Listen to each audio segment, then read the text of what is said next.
ನೋಡ್ತಾ ಇದ್ದೀರಾ ಜನಸೇವಾ ಕನ್ನಡ ಟಿವಿ ನ್ಯೂಸ್. ಇಂದಿನ ಮುಖ್ಯಾಂಶಗಳಿಗೆ ಸ್ವಾಗತ. ಮಂಡ್ಯ ಅಂಗನವಾಡಿ ಹತ್ತ ತೆರಳಿದ ಚಿಣ್ಣರು ಸಿಹಿ ತಿನಿಸಿ ಸ್ವಾಗತಿಸಿದ ಸಿಇಒ. ಬಿಹಾರ ವೇದಿಕೆ ಕುಸಿದರೂ ಧೃತಿಗೇಡದ ರಾಹುಲ್ ಗಾಂಧಿ.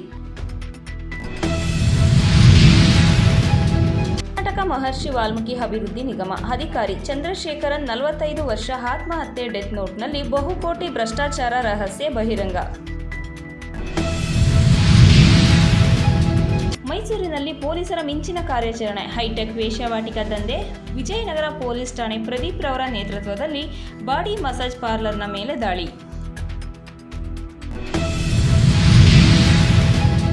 ಮಳವಳ್ಳಿ ಮಾದಹಳ್ಳಿ ಡೈರಿ ಅಧ್ಯಕ್ಷರಾಗಿ ಚಿಕ್ಕಣ್ಣ ಅವರನ್ನು ಆಯ್ಕೆ ಮಾಡಲಾಗಿದೆ.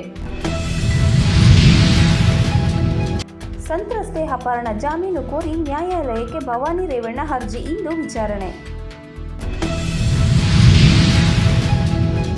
ವಿಜಯಪುರ ಮಗಳನ್ನು ಪ್ರೀತಿಸಿದ ಯುವಕನಿಗೆ ಬೆಂಕಿ ಹಚ್ಚಿದ ಯುವತಿಯ ತಂದೆ. ಗಾಯಗೊಂಡ ಕೆರೆ ಹಾವು ಚಿಕಿತ್ಸೆ ನೀಡಿ ರಕ್ಷಿಸಿದ ಪತ್ರಕರ್ತ. ಬೆಳ್ಳೂರಿನಲ್ಲಿ ಹಿಂದೂ ಯುವಕನ ಮೇಲೆ ಹಲ್ಲೆ, ಪೊಲೀಸ್ ಬಿಗಿ ಭದ್ರತೆ. ಹಾಸನದ ಜೆಡಿಎಸ್ ಸಂಸದ ಪ್ರಜ್ವಲ್ ರೇವಣ್ಣ ಲೈಂಗಿಕ ದೌರ್ಜನ್ಯ ಪ್ರಕರಣ ಸಂಬಂಧಿಸಿದಂತೆ ಹಾಸನದ ಪ್ರಗತಿಪರ ಸಂಘಟನೆಗಳ ಒಕ್ಕೂಟವು ಮೇ 30ರಂದು ಆಂದೋಲನಕ್ಕೆ ಸಂಘಟನೆಯ ಬೆಂಬಲ.